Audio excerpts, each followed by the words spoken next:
Zaporizhzhia is one of Ukraine's 4 active nuclear plants. It has 6 reactors, each with a capacity to produce 1,000 megawatts, and was built at the same time as Chernobyl, with Soviet-era reactors. Ole Dudar, head of operations, joined the plant in 1986, the year of the Chernobyl catastrophe. The disaster that happened at the Chernobyl plant cannot happen here, because we have shell-type tank reactors. And there's also a so-called containment above each reactor.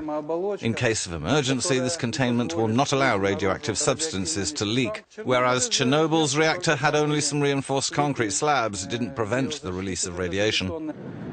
The enclosure in question is the red and gray dome on top of each nuclear power plant unit.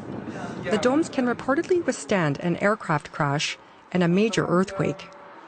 Workers say they did not worry when the conflict in eastern Ukraine started, 300 kilometers away.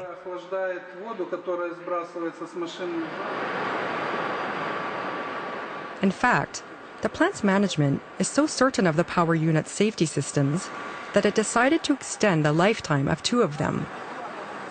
A chief engineer at the plant explains how the units are being upgraded in order to operate for another 10 years.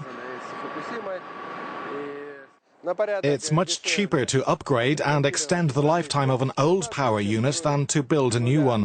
The units that have gone through their life cycle can be upgraded, their equipment can be replaced, and their life cycle can be extended.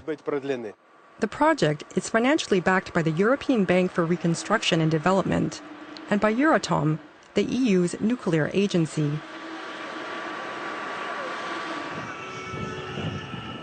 In Kiev, ecologists have their doubts as to whether the upgrades are being done according to the highest standards.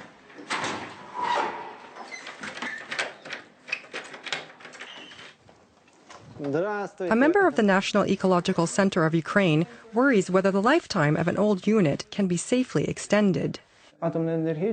Nuclear power can't be safe because of its technology risks. And if the nuclear power plant unit works over its lifetime, it means that a part of its equipment is deteriorated. Not every element can be replaced.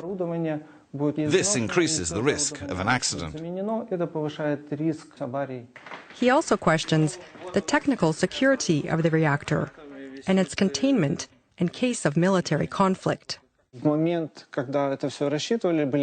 the calculations were made, there was one perception of what type of aircraft might cause problems. But since then, the world has changed, and there are large intercontinental Boeings. If you look at risk estimations made in Ukraine 15 years ago, you'll see that they didn't count for military action, and now it has become a problem.